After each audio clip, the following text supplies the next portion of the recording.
We did a national sample with the national sample.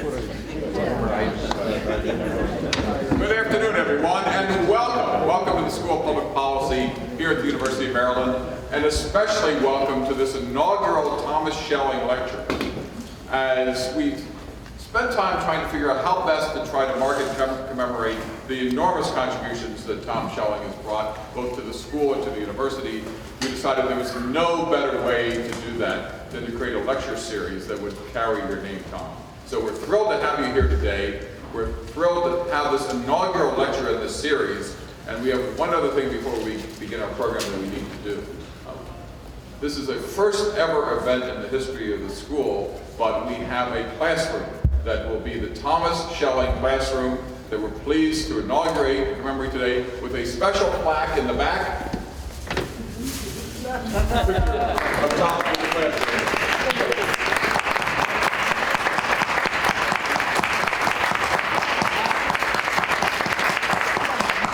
So students come through the atrium, and especially as students go into the classroom, Tom, they will forever be remembering your contributions to the university and to the school. And we're thrilled as could be to commemorate you in that way. So thank you for all of this that you've done for us and all that you've contributed to us through the course of your long career.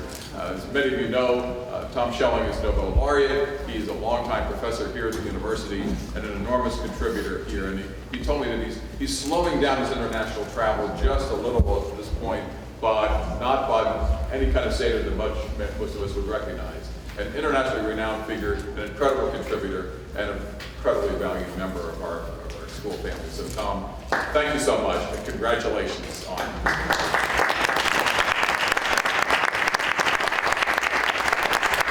So it's my great honor now to turn the podium over to Phil Swagel, a professor of public policy, who will introduce our speaker and this lecture series. Phil Swagel.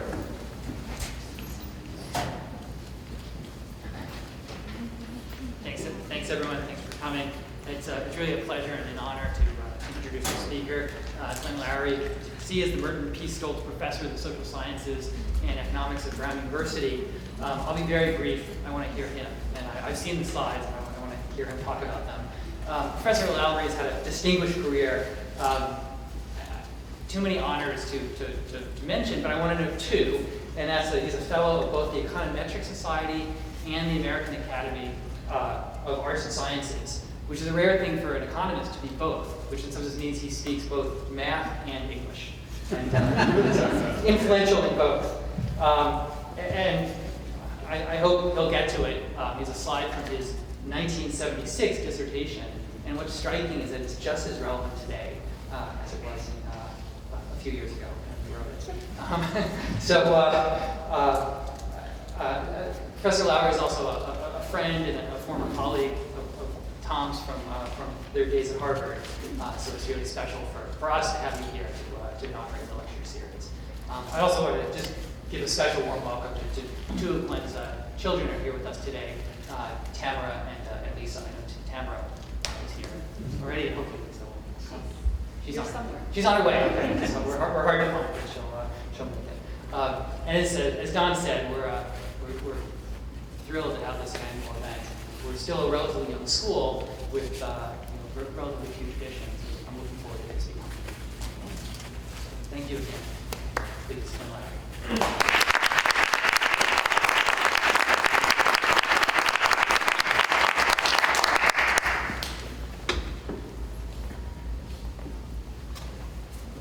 Okay. Well, thanks very much, Philip, and thank you, Dean, and all of you for coming out. Barbara Bergman, my old friend and nemesis. So good to be here. What an honor to be asked to give this lecture honoring my friend Tom. I have my plan of attack on the screen here. I guess I'll talk for maybe 35, 40 minutes and allow some time for colloquy. I did want to start, though, with some reminiscence of the years that I spent, really important years in my own professional and personal life at Harvard's Kennedy School of Government in the 1980s. I would never have come to Harvard if it hadn't been for Tom Schelling persuading me that a fellow who aspired to be a first-rate technical economist could engage himself with questions like, what do we do about the legacy of Jim Crow segregation, of racial slavery that still manifested itself in the late 20th century in the United States? How do we think about that problem? What are the policies that might be brought to bear on that problem? What are the causal dynamics that are not apparent to the eye that might underlie the persistence of that issue? I had thought that the world of racial inequality and, I need this microphone? Do I need to hold it? Well, I think we're If I stand over here, am I okay? Yes. Okay. I'm happy to stand over here. I prefer not to hold something. Speaking to the microphone. Yes, right. I was just saying that 25 years ago, 30 years ago, actually, I came to know Tom Schelling. It was in the context of me being recruited to come to Harvard's Economics and Afro-American Studies Department to help to advance scholarly work on race in the social sciences, and I had my doubts, serious doubts, about whether or not it was possible to, as it were, pay both of those masters, one being the science of economics and the other being the study of race and inequality. And Tom persuaded me, not just persuaded me, but showed me that this was possible. So I want to talk a little bit about that. But the bulk of my talk here today is, as the title suggests, the divided society. I mean divided, sorry. I mean divided by, along racial ethnic lines. I'm talking about the situation within the American political economy of the descendants of African slaves. I realize, of course, that the U.S. is a complicated ethnically diverse society in which the descendants of slaves are only one amongst many claimants to attention in the context of talking about racial inequality.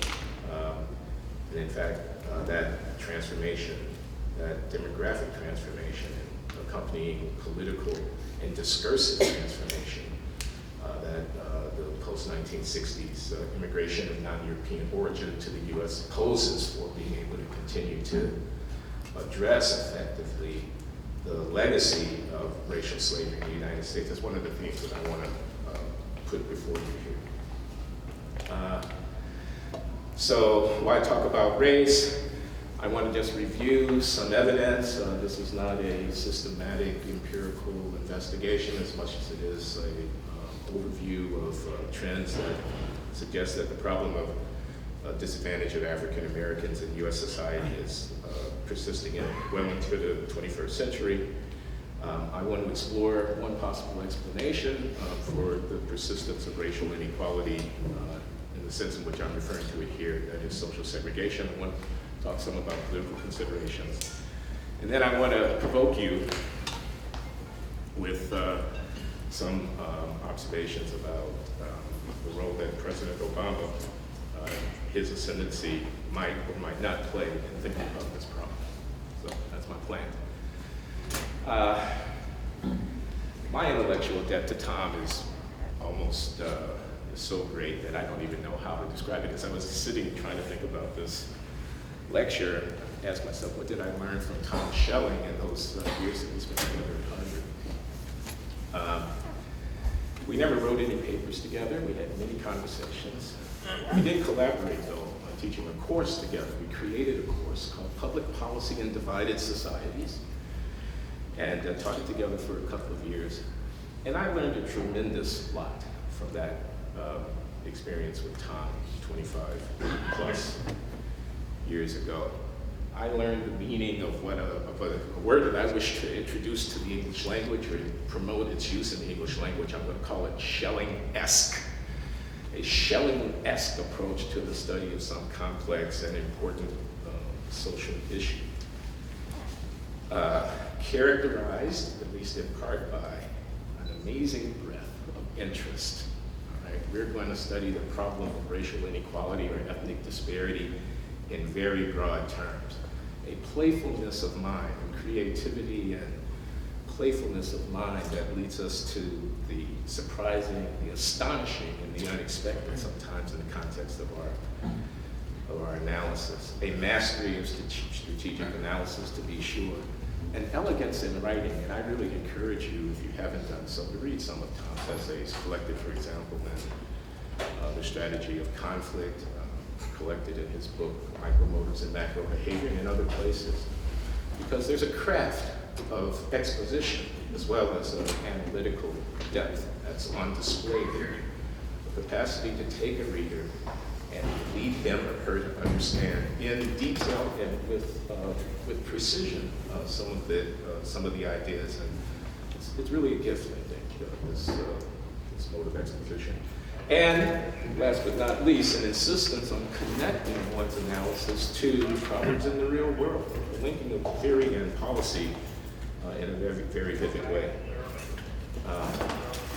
All of this is on display in Tom's Nobel lecture in 2005 when he received the prize.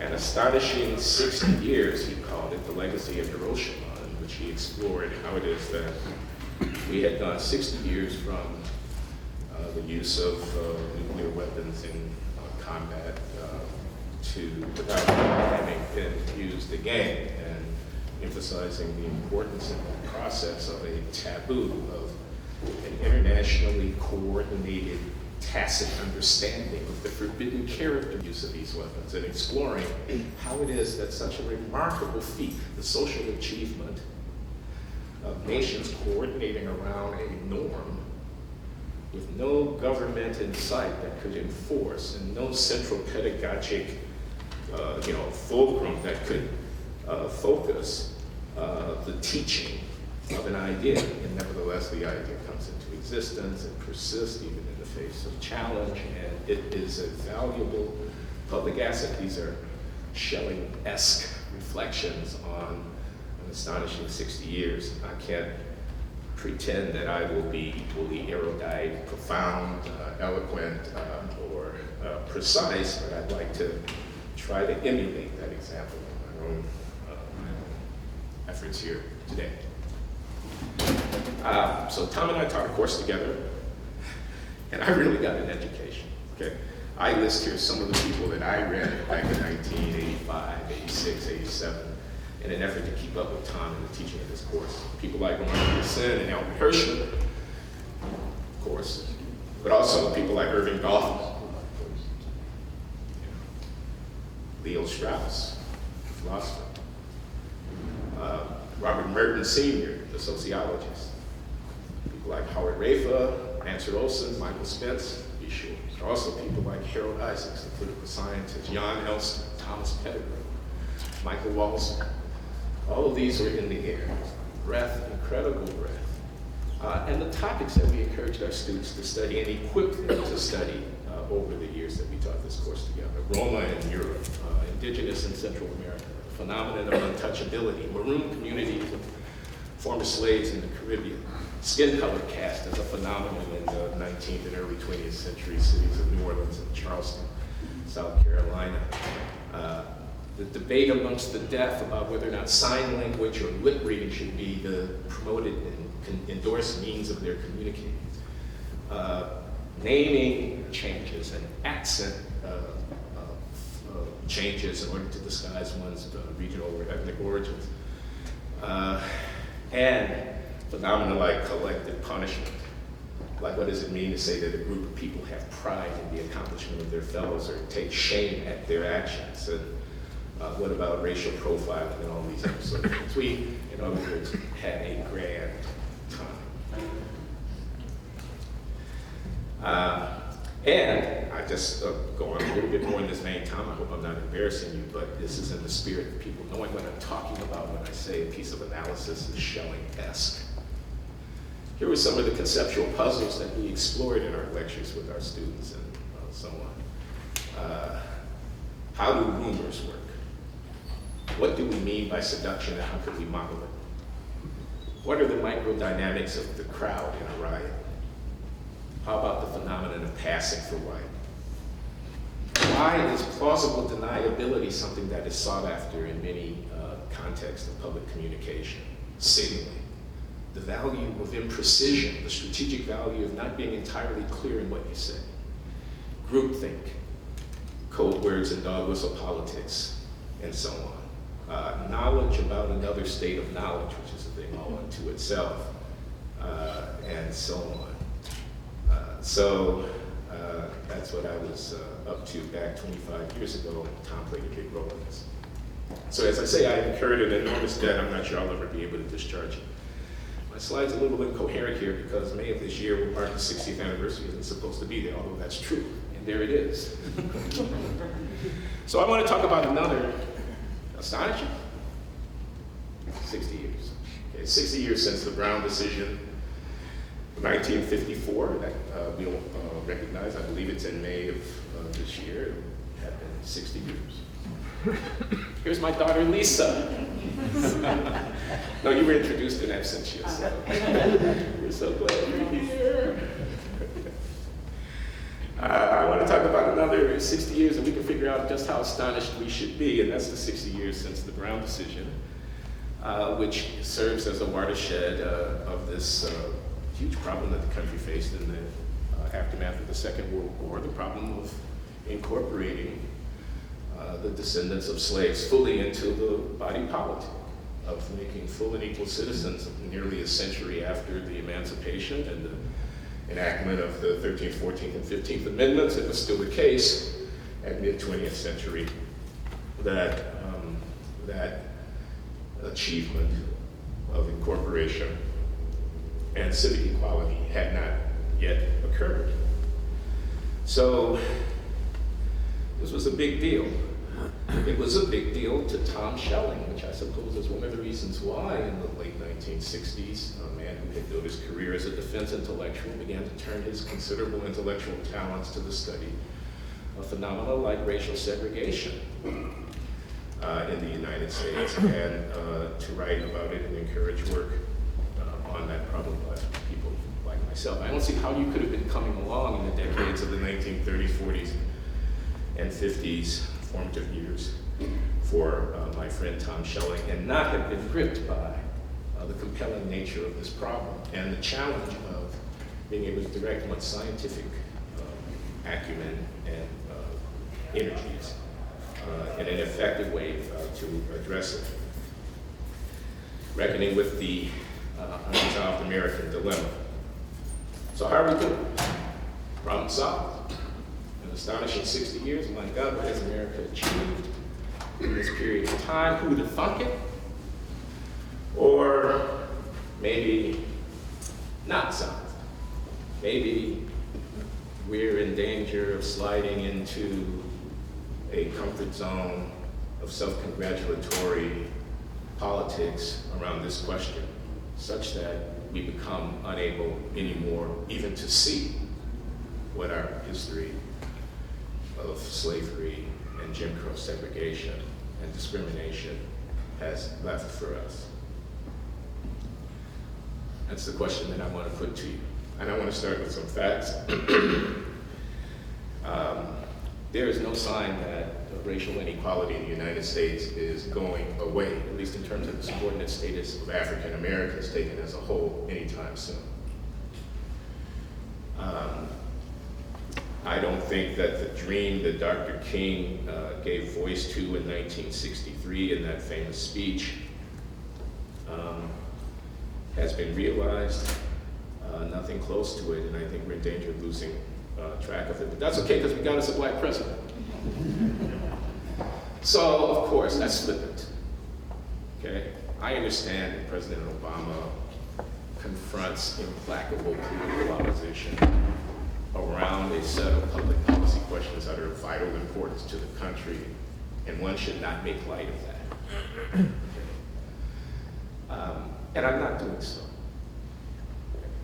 On the other hand, I do think it's possible, maybe even likely, that President Obama's ascendancy encourages and cultivates in many minds an idea about this problem that I'm talking about this unresolved legacy that I'm talking about, to the effect that what you see what we've accomplished, you see how remarkable this transformation has been, you see what can happen in America in such a short time. There's no other country on earth in which such a thing could happen, and I think that's a mistake.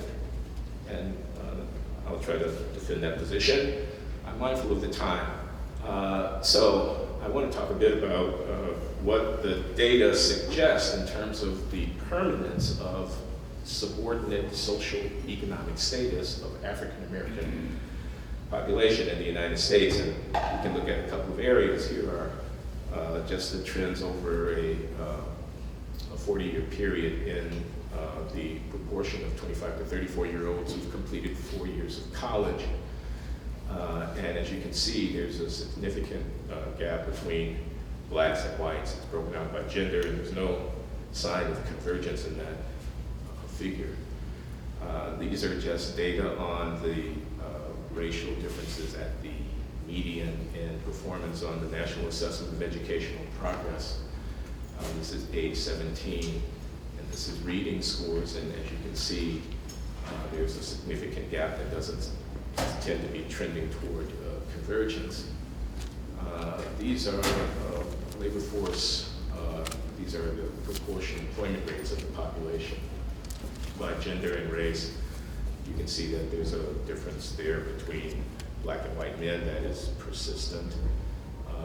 These are reported earnings, salary earnings at the median for non-Hispanic, black and white men and women. Again, you can see that the disparity in earnings between black and white men is a persistent trend without any tendency toward convergence. These are household incomes at the median for households with heads who are non-Hispanic, black, or white. I just want to say here, I'm aware of the fact that there are others in American society that blacks and whites. I tried to signal that early in this talk. I'm focusing on the persistent disadvantaged status of African Americans. That's my subject, but it's not the only subject that one could take up that would be of interest. I'm not unmindful of that. But in any case, households where children are raised, the median incomes available to those households by race, largely disparate, with a trend that shows no tendency toward convergence. These are poverty rates for the entire populations of blacks and whites over that same 40-year period, a little bit of narrowing, but still a very substantial gap. These are child poverty rates for black and white children over this same period under the age of 18, perhaps a slight narrowing of the disparity, but still substantial. Yes?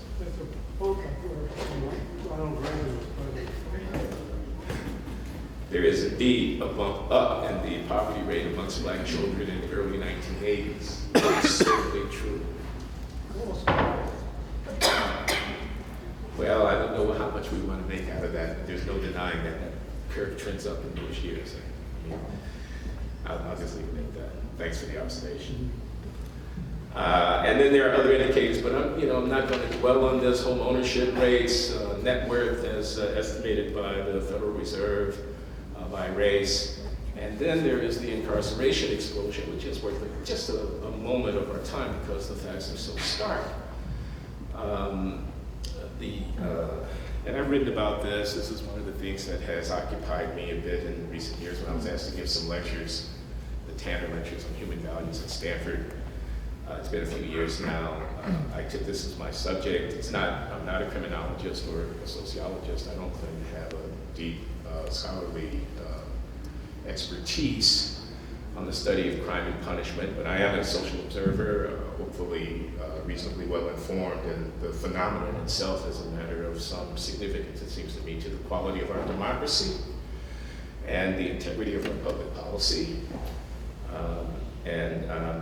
I've had the privilege of serving recently on the study group committee of the National Research Council of the National Academy of Sciences, whose report on the causes and consequences of high rates of incarceration in the United States will be released momentarily. It's in the final stages of review and early stages of production. The report will be out to some fanfare, we have, I think, some interesting things to say about the problem, which I hope that you will attend to when the report is released. In any case, the U.S. is an outlier in the scale of incarceration.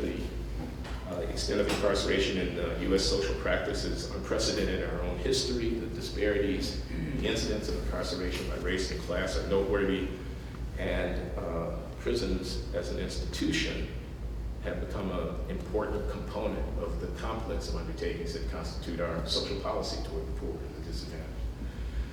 It's one of our responses to mental illness in these populations, for example. So I just want to say a little bit about that. I take these data from Bruce Western, the sociologist at Harvard. They're somewhat dated, but you get the picture. This is the United States in terms of people in prison per 100,000 in the population, state or federal. Prison is compared with some comparable nations like the UK, Germany, Sweden, Denmark, France, and you see what you see there. The US is an outlier by far.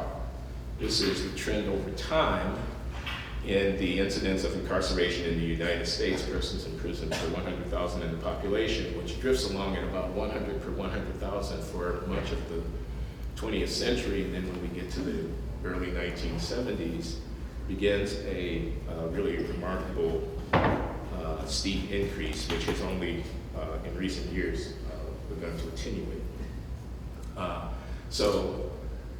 Not unprecedented relative to other countries and relative also to our own history. And here's just one indication of the disparity by race in the United States. These are the absolute numbers of people incarcerated. You see the upward trend there, as you would imagine, broken out by race. And you see that in absolute numbers, African Americans are a significant plurality of those people being held in jail. Blacks are about 1 in 8 or 1 in 9 Americans. They're about 4 out of 10 people who are being held in prison or federal or state prison. Disparities in the risk of incarceration. This is Western and Becky Pettit's effort to estimate the risk that a person will have spent at least 1 year in prison by the time they reach the age of 35 by age cohort. People who were 30 to 34 years old in 1979 are in the pink. People who are 30 to 34 years old in 2009 are in the blue. You can see the secular upward trend in incidence across these various categories that are broken out by education and race. And you can also see something that, I didn't believe until Bruce persuaded me that he got this right, which is that over 2/3 of African American male dropouts who were 30 to 34 years old in 2009 had been in prison for at least a year. That's just a stunning fact to me. Quite apart from any normative assessment of it, just the fact of it. These are the absolute number of children with a parent in prison. And you can see that it trended over time. You can see that we're talking about over 1 million children by 2005 with a parent in prison, nearly twice the number of black children than white children, even 6 or 7 times as many white families as black families have a parent in prison. So the insinuation of the institution into the interstices of social interaction within the community is suggested by that. Drug offending is a primary driving factor in the trends that I've shown you. These are just breaking out state incarceration rates by crime type, and you can see the trend in terms of increased incarceration of people for drug offenses, as indicated in that graph. Here are also the same kind of breakout for federal imprisonment. You can see that the role that drug offending plays in driving federal incarceration is even, the increase in federal incarceration even more important than at the state level. I'm going to have to skip some of that stuff. This is marijuana arrest in New York City over a period of years from the early 1990s to recently. And you were pointing out the effect of Ronald Reagan. Perhaps we could point out the effect of Rudy Giuliani if we were going to play that game. But in any case, that kind of stuff is going on. Racial disparities and the incidence.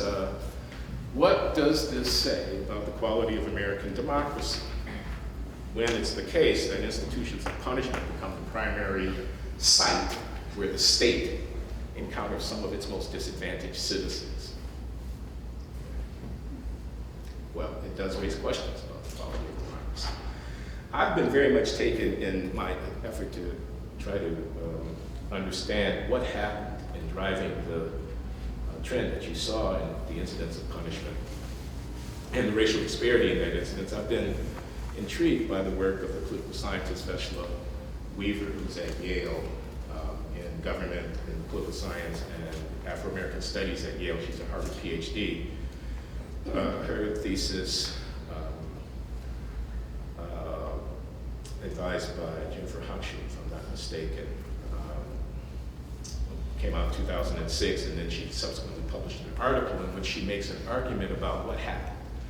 And let me just sort of cut to the chase. This little diagram illustrates the argument. This is a hypothesis about political causality that Weaver has developed. I can just tell you in a nutshell what she says. She argues that the forces opposed to the civil rights transformation from 1954 to 1968, the reactionaries, the people who didn't want to see equal citizenship finally extended to African Americans after such a long overdue failure to make that extension. She argues that those people losing the public battle about civil rights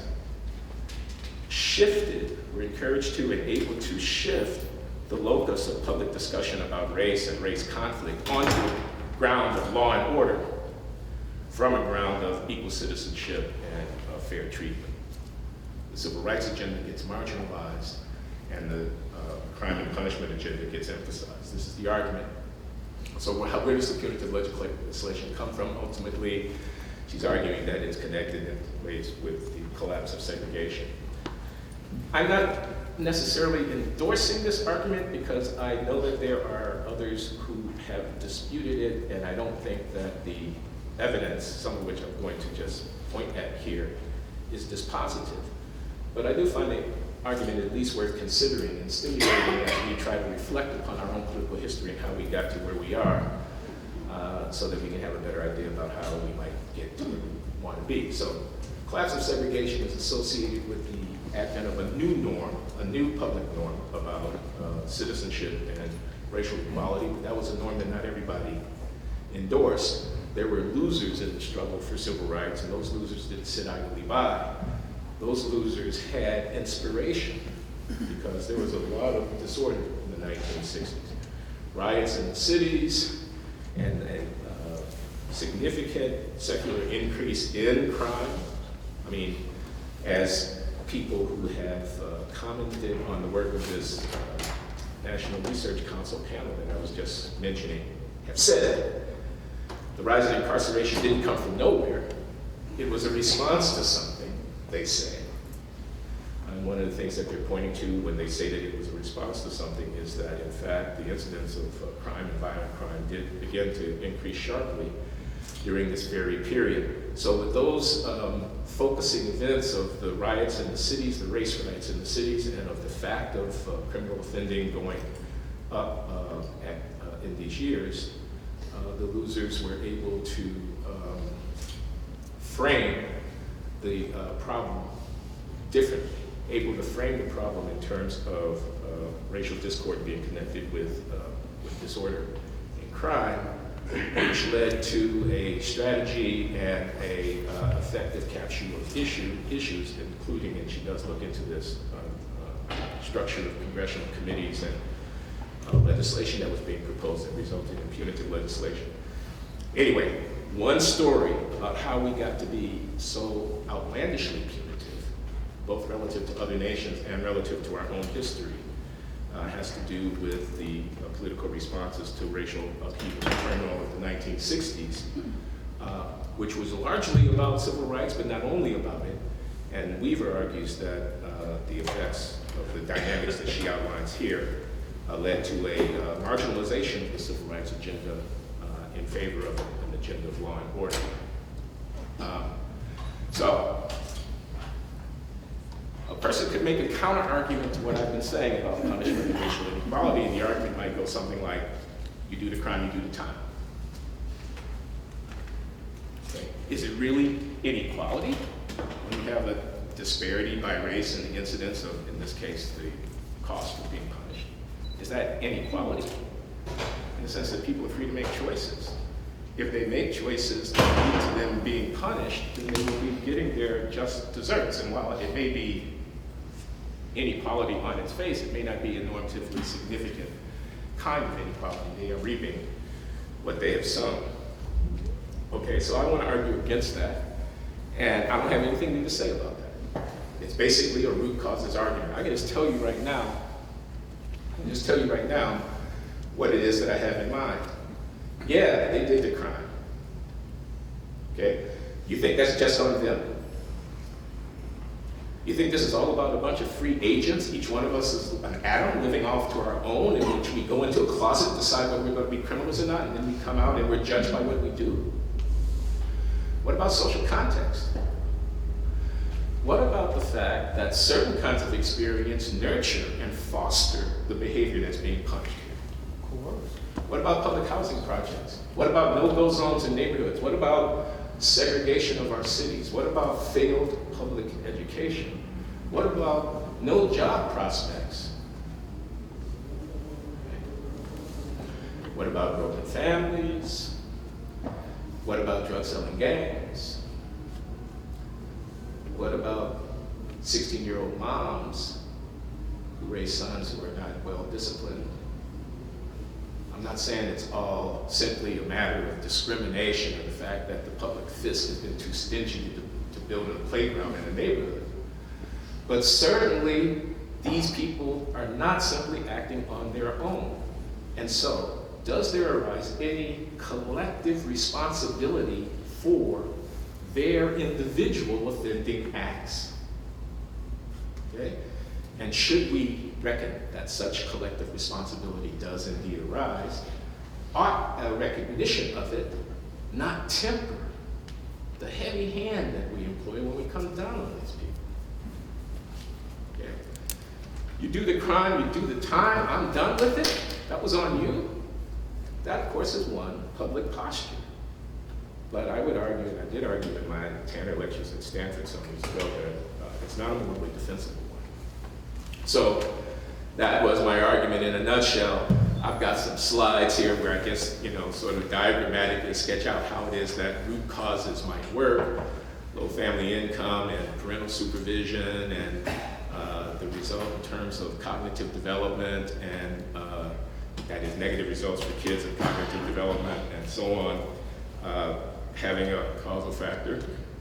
Also, concentrated poverty in communities affecting the social capital or lack thereof available to residents of communities, lower quality neighborhood institutions, less effective adult supervision in neighborhoods as the neighborhoods become more concentrated poor and black, affecting individual development and ultimately affecting individual behavior.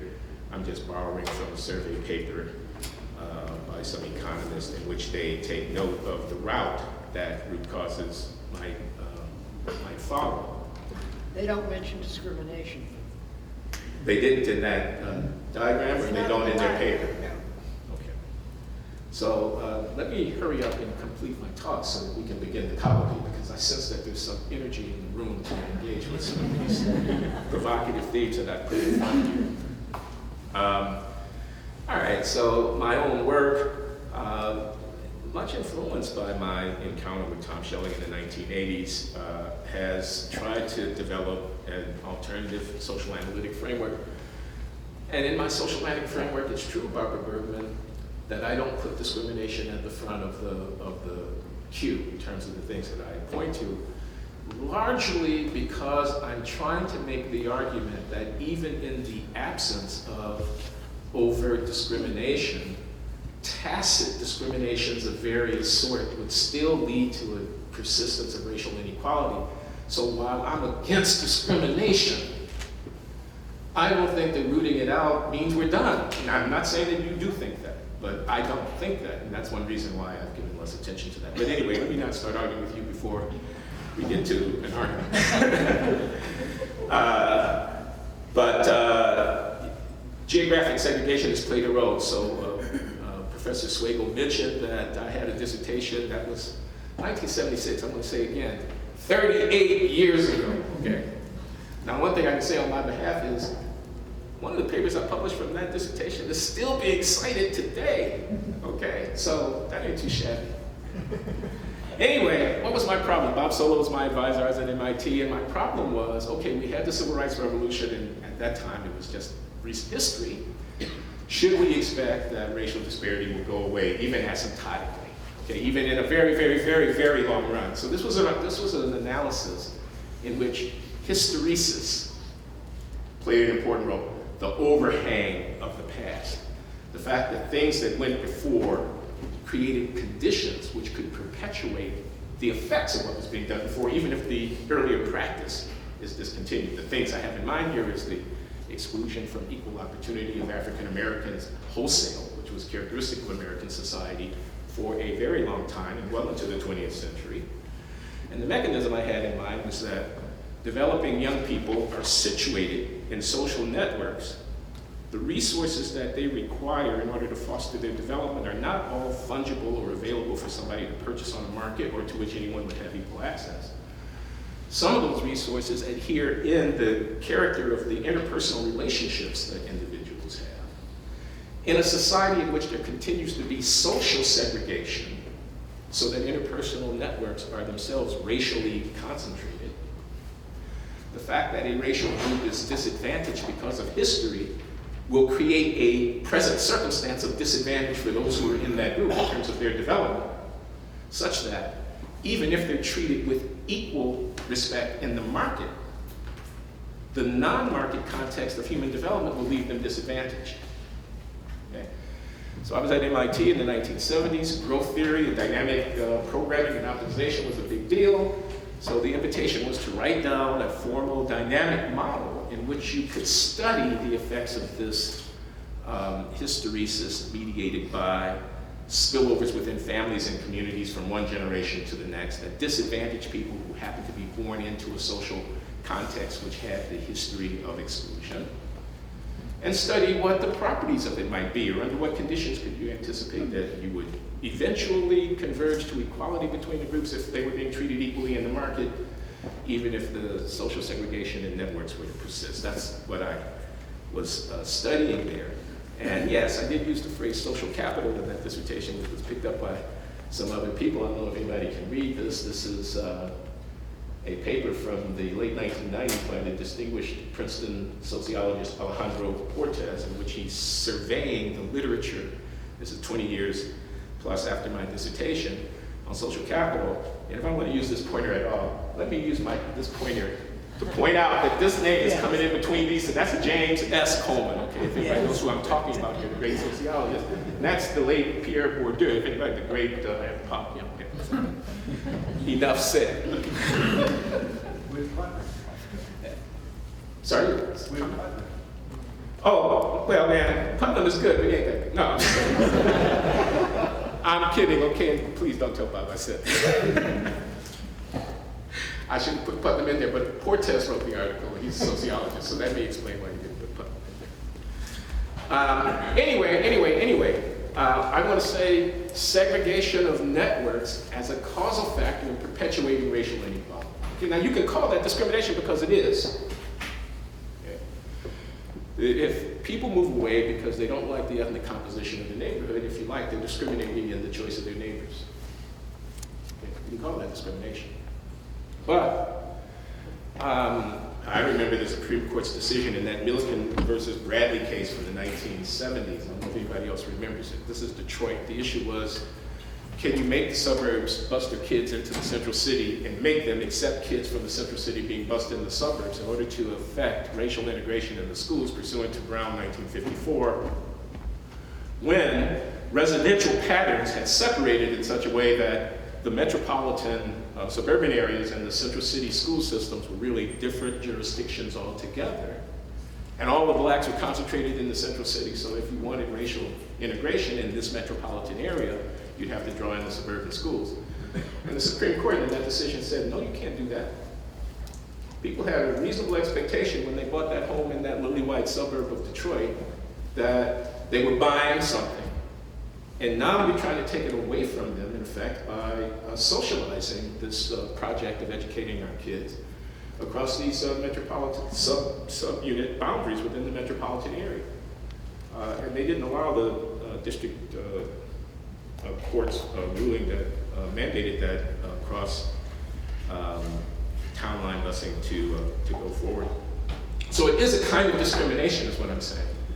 But it's not a kind of discrimination that's necessarily forbidden by our legal norms and as they've been interpreted by the courts. Anyway, so there's just a little bit of evidence that I have here about the importance of residential segregation and by race in the United States. This is a diagram that I take from the work of Rajiv Sethi and Rohini Somanathan. That on the left, color codes precincts of New York City by the racial composition of the residents of those districts. And on the right, envisions a hypothetical distribution by race of people in New York City that would have been generated if only incomes determined where people were living. So the rich were living differently from the poor in terms of spatial location, but the black rich and the white rich were living similarly in terms of spatial location. You'd have much less concentration of African Americans in New York City. This is just taken out of a very nice paper by David Card and his colleagues, which attempts to identify tipping points of residential segregation in American City. This should be something near and dear to Tom Schelling's heart as a pioneer of this concept of neighborhood segregation dynamics, in which when a threshold of presence of non-whites is crossed within a given neighborhood, the tolerance of whites for staying in that neighborhood triggers a dynamic exodus. First, the least tolerant whites leave to the extent that they're replaced by non-whites. The less least tolerant whites leave to the extent that they're replaced by non-whites. The next least tolerant whites leave, and so on. So an unraveling can occur. The dynamics of that process is one of the things that Tom turned his attention to in the late 1960s. And what with big data and the advent of applied microeconomics as a serious scientific enterprise in the last quarter century, one is able to look carefully at this process in American cities. And I really love this study because this is what they do. For a bunch of cities and a bunch of paired decennial census years, I show one city and one pair of decennial census years. I show Chicago, 1970 to 1980, but they do this for dozens of cities and for decennial census years from 1960 through 2000. They look at the baseline. These are census tracts within Chicago in 1970 along the horizontal, arrayed by the proportion of non-whites living in those tracts in 1970. Okay. Along the vertical is the change in the proportion of whites living in those tracts from 1970 to 1980. Okay, so everybody understand what I'm saying? What you see there is that when the proportion of minorities in the census tracts is low, below 6%, those census tracts tend to gain white population. What you see is that when that proportion in 1970 is above that low threshold, those tracts tend to lose white population.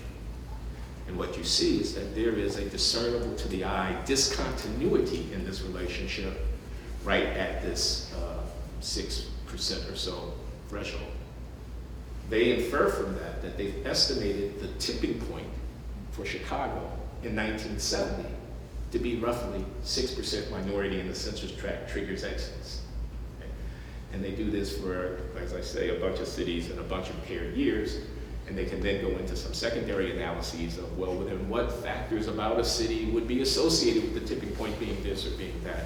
It's a lovely paper. Here's another study, just to show that I'm, in the spirit of Tom Schelling, a disciplinarily ecumenical, which is to say I'm willing to read a sociologist. I'm willing to read some psychology. I'm willing to take ethnography seriously as a scholarly practice. I think I can actually learn something from, I don't know, Elijah Anderson's exploration of the complex interaction across racial and class lines in a middle-class Philadelphia neighborhood near the University of Pennsylvania, even though there are no equations and no tables and no regressions in his book. He just goes around and talks to the people who are living there and interacting, and he's very clever about applying social theory to that situation. Anyway, in a disciplinarily ecumenical fashion, I'd like to call attention to the study by Camille Charles, which takes data from metropolitan Los Angeles, where respondents were asked to take a card like this. Okay? And imagine that that was the neighborhood that they lived in the middle of, and to fill in, again, I don't know if anyone can read the fine print here, but the instructions to the respondents were to fill in with the letter A for Asian, H for Hispanic, B for Black, and W for white, what your ideal neighborhood would look like. Okay, so they've been asked to do this little exercise of envisioning the kind of diversity by race that they'd like to have in ethnicity in their ideal neighborhood. So this is administered to a couple of thousand people. And here are the results. So I would call your attention to the fraction of a respondent group who indicate that their ideal neighborhood would not have any black people in it. Okay? Well, for blacks, that's less than 1%. But for white, Latino, and Asian respondents, it's considerably bigger than 0. That is proportion of the respondents who didn't want any blacks living in their neighborhood. Again, I'm not saying that this is dispositive. This is just one little exercise, but it does suggest that there's a significant preference for racial segregation in a residential location. This is taken from another sociological study, and someone has used the so-called spring algorithm to display data about network connections. Okay, so what they've done is, in a high school, all the students have been asked to name their 3 best friends. Okay? If one student names another student, that creates a link between the 2 students who are represented by dots in this diagram, color-coded for different racial groups, whites, blacks, and then neither white nor black. And what you can, and then the algorithm says, display this data in such a way that you imagine a link as a spring, and the further apart you put the dots, the more tension there is in the spring. And find a way of filling a given amount of space, but arraying the data so that you minimize the cumulative tension in the springs that you're imagining engendered by the placing of the dots. That puts a premium on placing dots close together with one another if there are lots of connections between them. So that is what allows you to see in this pattern of a large degree of within black and within white segregation in the high school friendship networks, and a fair degree of diversity in the friendship networks of the non-white, non-black persons. Yes, you have a comment again. It looks like there's 2 white groups and 2 black groups, and maybe it's those are males and females, or maybe Yeah, okay, I'm going to ask that question. I think we might be over-interpreting the thing here. I'm not sure what to make of that. I'm not sufficiently expert with the data to be able to comment intelligently on it. So again, thanks for your observation. I'm going to move on quickly. There's other stuff, but I'm running out of time. Let me just gesture at this because I am running out of time. In my slides, which I'm happy to make available to anyone, I review a few analytical exercises that are very Schelling-esque in their spirit. I'm going to do one of them. Okay? I review a few analytical exercises, and this is all about, can you apply game theory insightfully to something like problems of racial segregation, discrimination, persistent disadvantage, and so on? Answer is, heck yeah, you can. Okay? And here's one exercise that is, as I say, very Schelling-esque in spirit. Some people say, when I see big differences in behavior between racially defined groups, I'm observing cultural differences between those groups. Some are more violent than others. Some are less likely to marry than others. Some are more likely to carry a weapon than others. And that's a reflection of their culture. I want to say that, well, you're going to have to give me a non-circular definition of culture, and then we can begin to have a conversation. But quite aside from that, I can write down very plausible models of rational behavior in which big differences in behavior between groups comes about without any reference to any disparity between those groups and the underlying values or cultural orientations of their members, okay? And here's one exercise in that vein. I want you to envision a population in which each individual can decide to carry a weapon or not carry a weapon, and in which individuals differ from one another in their propensity to carry a weapon. And let me model propensity to carry a weapon simply as when you believe a certain fraction of the population is carrying, you elect to carry.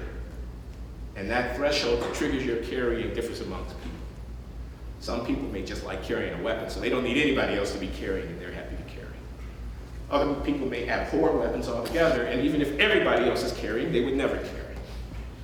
I can imagine a function, a graph, that expresses for each proportion believed to be carrying what fraction of this population would want to carry. Okay?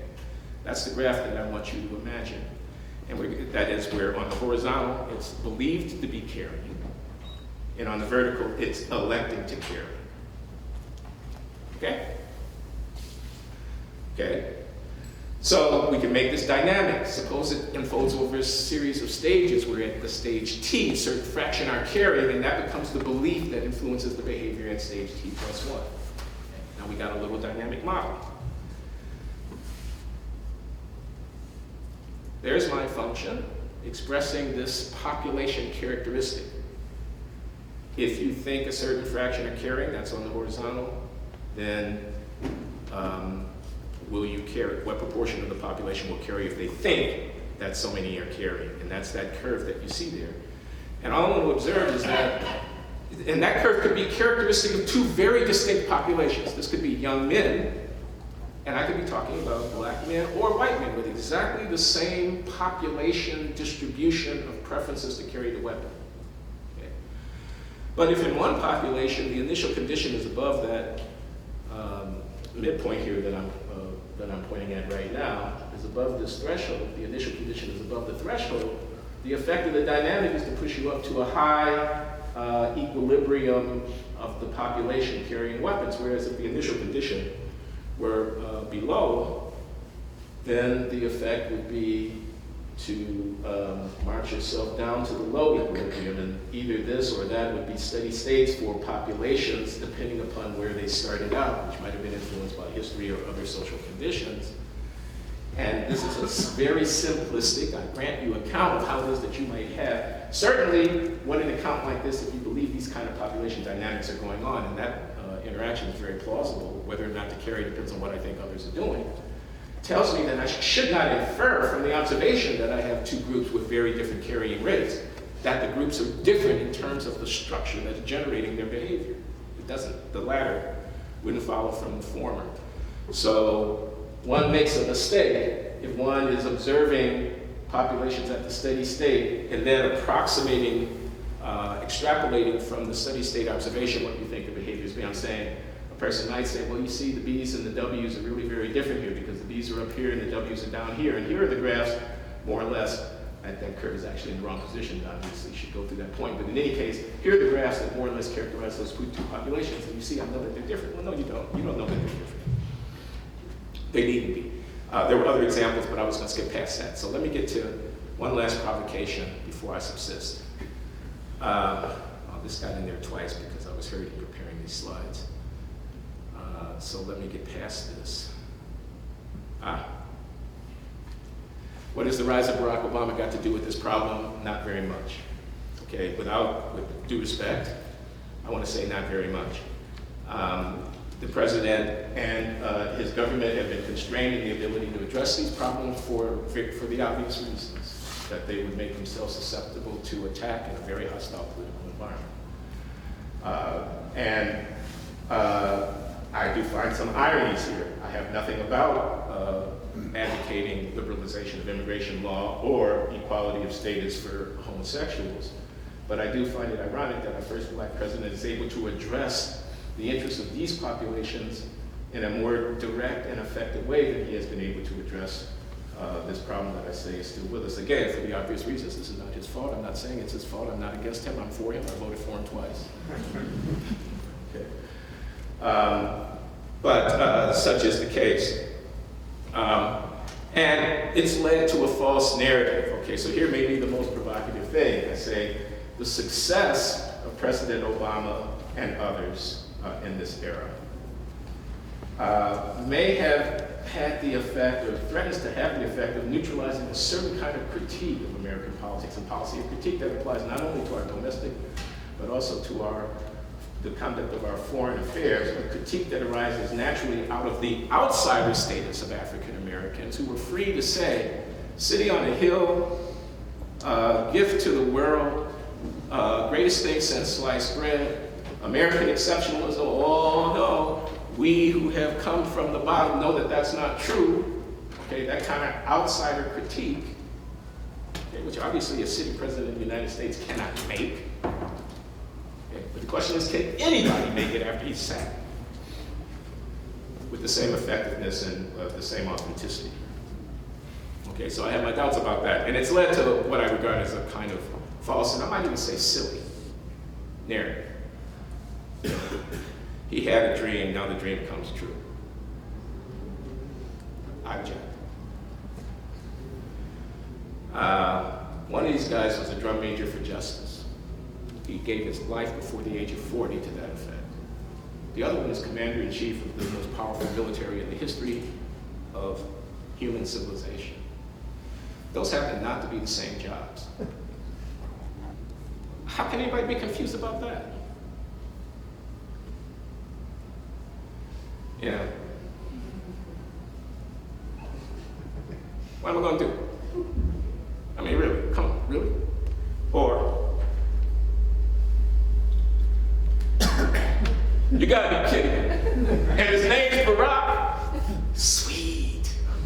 Okay, this is a cartoonist dream, but it's political infantilization, in my humble opinion. He had a dream, we're living the dream, we're fulfilling the dream. We had hope in 2008, we had a dream in 1963. Our time has come. Not really.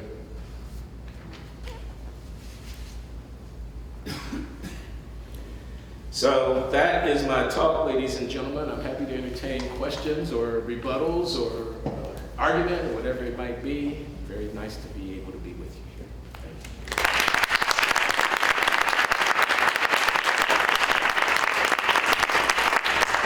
We have just a few minutes for questions before the masses of students come and for the next class. So why don't we? And just the only thing I'll say is keep. Say whatever you want, just maybe keep it, just be aware of our time. So. We have just a few minutes, so we just keep your questions short. Okay, do you agree that in terms of policy, we ought to be concentrating on things the government can do as opposed to family questions and so on? And that, for example, the death of affirmative action is something that ought to be noted. And once we're finished with President Obama, we might come back and try to revive it.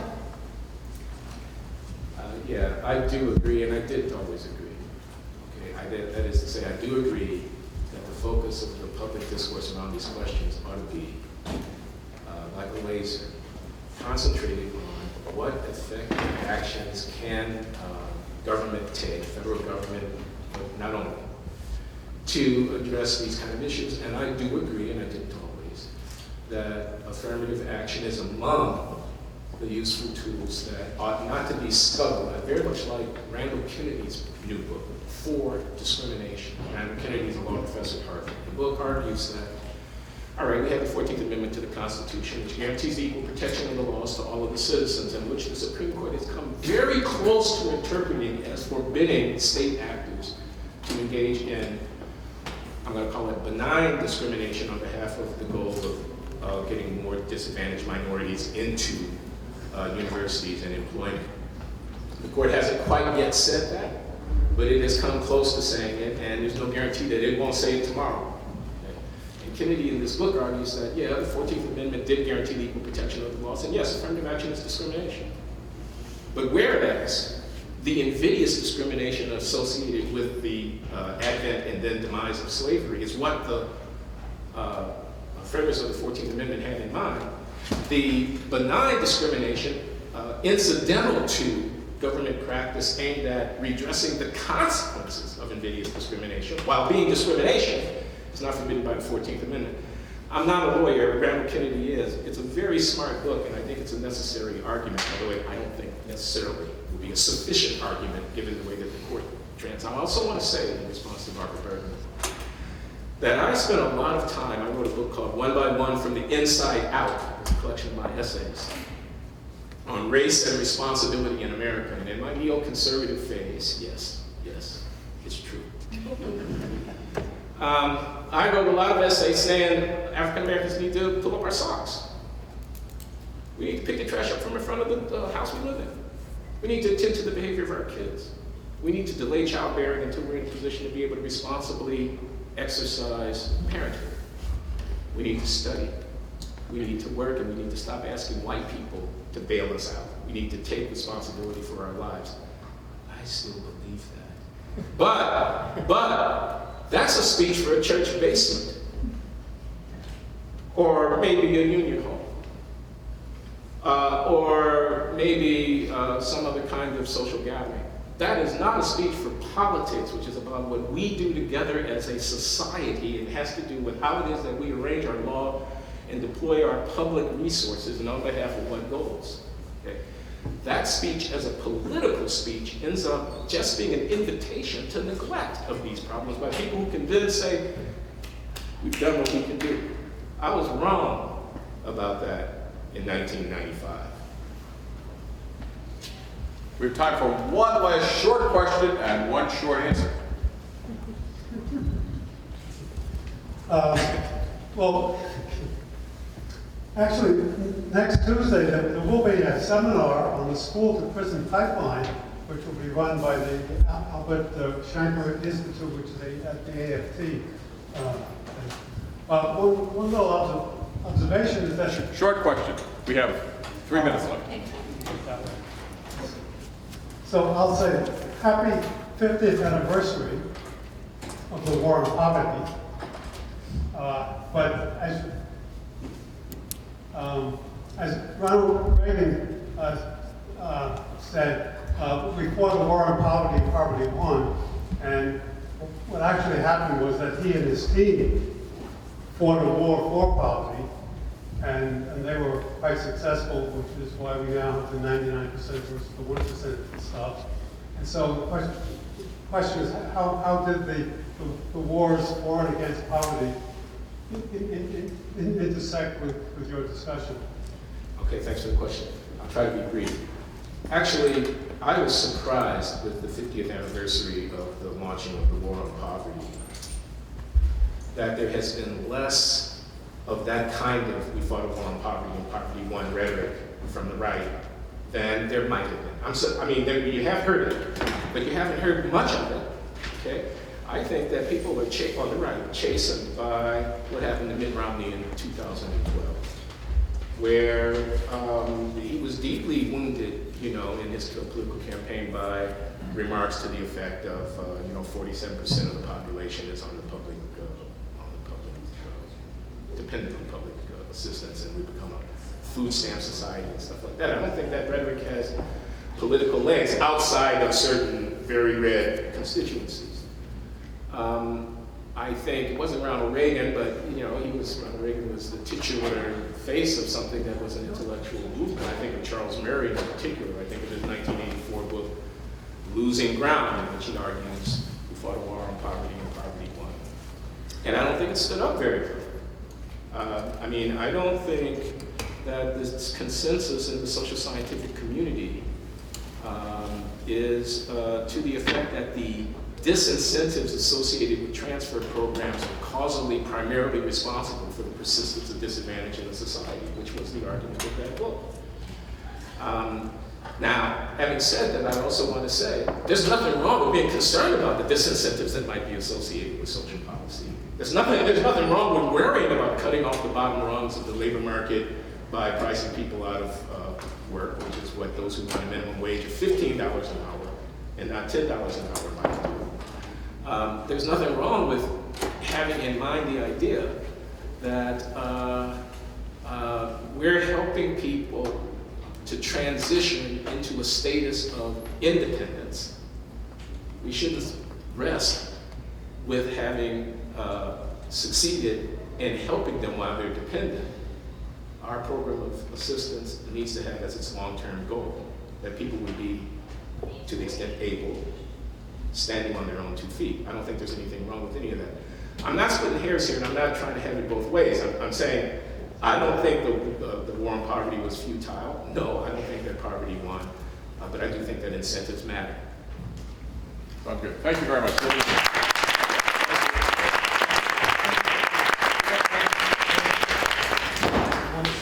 One small token for you here, and thank you very much for coming, and thanks everyone for joining us.